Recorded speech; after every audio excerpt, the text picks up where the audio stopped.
আসসালামু আলাইকুম এভরিওয়ান, কেমন আছেন সবাই? আশা করি সবাই ভালো আছেন। দেশে এবং বিদেশে যে যেখান থেকে আমার এই ভিডিওটি দেখছেন সবাইকে অসংখ্য ধন্যবাদ এবং শুভেচ্ছা জানিয়ে শুরু করলাম আজকের মতো আমার লাল মুরগির রেসিপি। কেমন আছেন আপনারা সবাই? এই তো আপনাদের জন্য নতুন একটা রেসিপি নিয়ে আসলাম, বলেই তো দিলাম লাল মুরগি। দেখেন আমি একটা লাল মুরগি কেটে নিচ্ছি, আর এই লাল মুরগিটা আজকে রান্না করব, সেই রেসিপিটা আপনাদের সাথে শেয়ার করব।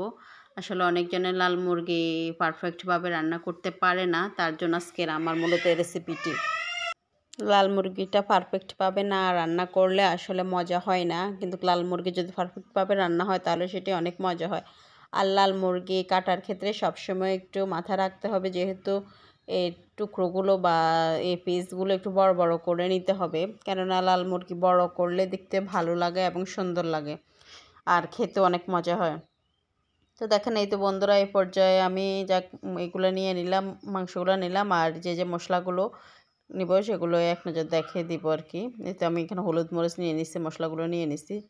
এই তো বন্ধুরা, এই পর্যন্ত যারা চলে আসছেন ভিডিওর, অবশ্যই একটা লাইক দিয়ে ভিডিওটি কন্টিনিউ করেন। আশা করি কোনো অংশ স্কিপ করবে না, তাহলে রান্নার রেসিপির যে স্কিপ করলে সেই অংশটা বাদ পড়ে যাবে, তাহলে আপনারা পারফেক্টভাবে শিখতে পারবেন না। তো এই পর্যায়ে তো আমি এখানে হলুদ মরিচগুলো দিয়ে দিলাম। তো একে একে এখন আমি সব মশলাগুলো দিয়ে দেবো। এখন আমি এখানে পেঁয়াজ নিয়ে নিছি। এখানে লাল মুরগির ক্ষেত্রে পেঁয়াজটা একটু বেশি দিতে হবে, কেননা লাল মুরগির ঝোলটা একটু গাঢ় হলে ভালো লাগে, আর পেঁয়াজ আসলে মূলত ঝোলটাকে গাঢ় করে। তো আপনারা চাইলে এখানে এখানে পেঁয়াজটাকে পেস্ট করে দিতে পারবেন। তো আমি যেহেতু লাল মুরগিটা অনেকক্ষণ পর্যন্ত কষাতে হয় আর পেঁয়াজগুলো গলে যাবে, তার জন্য পেস্ট করলাম না। তো এখানে আমি পরিমাণ মতো কাঁচামরিচ দিয়ে দিচ্ছি, এখানে আদা বাটা দিয়ে দিচ্ছি, দিয়ে দিব রসুন বাটা। লাল মুরগির ক্ষেত্রে আসলে আমরা গরুর মাংস রান্না করতে যে মশলাগুলো লাগে লাল মুরগিতে ঠিক সেই মশলাগুলো লাগে। তো এখানে আমি জিরাগুলো বেটে রাখছি, শিলপাটাতে বেটে তারপরে দিচ্ছি, কেননা লাল মুরগি এবং গরুর মাংসতে যদি শিলপাটাতে বেটে মশলা দেওয়া যায় তাহলে কিন্তু সেটা টেস্ট অন্যরকম আসে, অনেক মজা আসে। তো এই পর্যায়ে এখানে আমি এই তো এলাচ, দারচিনি, তেজপাতা সব নিয়ে নিচ্ছি, একসাথে আপনাদেরকে দেখিয়ে দিচ্ছি। এগুলো সবগুলো আমি একসাথে মিক্স করে নিচ্ছি। আরেকটা কথা অবশ্যই বন্ধুরা মাথা রাখবেন, যে যে কোনো গরুর মাংস কিংবা মুরগির মাংস, লাল মুরগির মাংস রান্না করতে হলে অবশ্যই সরিষার তেলটা ব্যবহার করবেন, কেননা সরিষার তেলটা এখানে অনেকটা স্বাদ বাড়িয়ে দেয়। তো বন্ধুরা, মুরগির মাংস বা লাল মুরগিতে যেহেতু অনেকটা তেল থাকে, তার জন্য আমি তেলের পরিমাণটা একটু কমিয়ে দিয়েছি, কমিয়ে না যতটুকু লাগবে ততটুকু। আর এখানে লাল মুরগির এক্সট্রাভাবে তেলে যে চর্বিটা ছিল আমি সেটা দিয়ে হাত দিয়ে ভালোভাবে মেখে নিচ্ছি। এমনভাবে মাখতে হবে যাতে করে প্রত্যেকটা পিসের মধ্যে এখানে হলুদ মরিচগুলো ভালোভাবে লেগে যায়। আর যত ভালোভাবে মাখানিটা হবে ততই আসলে এটার ভিতরে হলুদ মরিচ ঢুকবে। তো এতে করে আসলে অনেক ভালো হয়, কেননা মুরগির মাংস, লাল মুরগি যদি এভাবে হাতে মেখে দেওয়া হয় তাহলে এখানে পারফেক্টভাবে এটার কালারও আসে এবং সব একসাথে মশলাগুলো মিশে। তো বন্ধুরা, এভাবে করে হাতে মাখার জন্য চেষ্টা করবেন।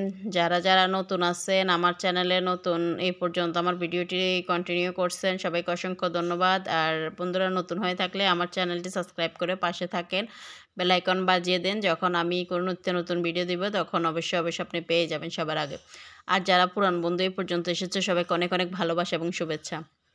তো এই তো বন্ধুরা, দেখেন এখন আমি এগুলো মেখে একটা পাতিলের মধ্যে এগুলো বসিয়ে দিছি, এবং দেখেন এইগুলো 5 মিনিট একটু সিদ্ধ করে নিচ্ছি বা কষিয়ে নিচ্ছি। কষানোর ফলে দেখেন অনেকটা পানি বের হয়ে যাচ্ছে, আমি কোনো এক্সট্রা কোনো পানি ব্যবহার করি নাই, কেননা এখানে বারবার নেড়েচেড়ে দিতে হবে যাতে করে এখানে মাংসের মধ্যে কোনো প্রকারের পানি এখন অ্যাড করা যাবে না, পরবর্তীতে আমি পানি ব্যবহার করব। আর মাংস থেকে যে পানিগুলো বের হচ্ছে সেই পানিগুলো দিয়ে কিন্তু মুরগিটা ভালোভাবে কষাতে হবে।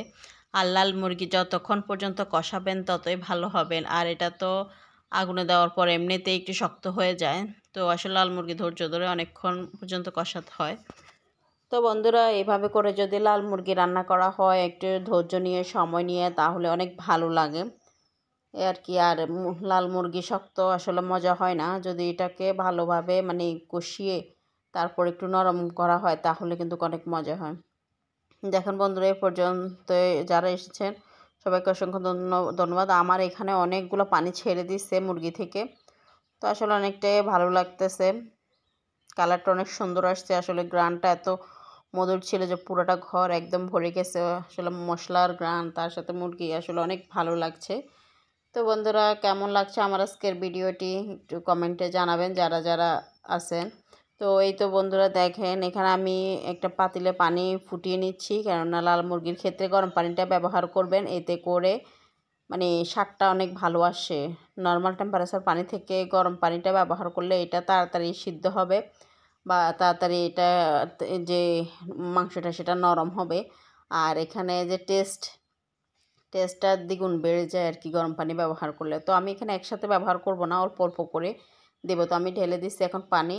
তো এই পানিগুলো দিয়ে আমি ভালোভাবে নেড়ে নিচ্ছি। আর একটু খেয়াল রাখতে হবে, বারবার মুরগিটা নাড়তে হবে, কেননা পাতিলের তলানিতে যেহেতু না লেগে যায়। যদি পাতিলের তলানিতে লেগে যায় তাহলে কিন্তু আসলে বন্ধুরা খেতে ভালো লাগবে না, কেন পোড়া গন্ধ আসলে তো যে কোনো খাবারে ভালো লাগে না। ওইদিকে একটু খেয়াল রাখতে হবে। তো আমি অল্প অল্প করে পানি মিশাবো আর কি। বন্ধুরা সঙ্গে থাকেন, সাথে থাকেন। তো কেমন লাগছে আমার আজকের ভিডিওটি অবশ্যই অবশ্যই কমেন্টে জানাবেন।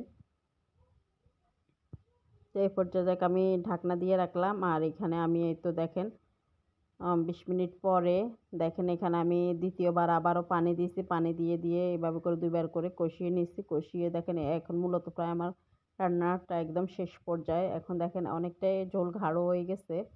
তো এভাবে করে আপনারা রান্না করে নেবেন একটু ধৈর্য ধরে, যতক্ষণ পর্যন্ত লাল মুরগিটা ভালোভাবে কষানো না হয় বা একদম নরম না হয়। তো আমি কিন্তু লাল মুরগির সাথে আলু ব্যবহার করছি অফ ক্যামেরাতে, তো আপনাদেরকে দেখাইনি।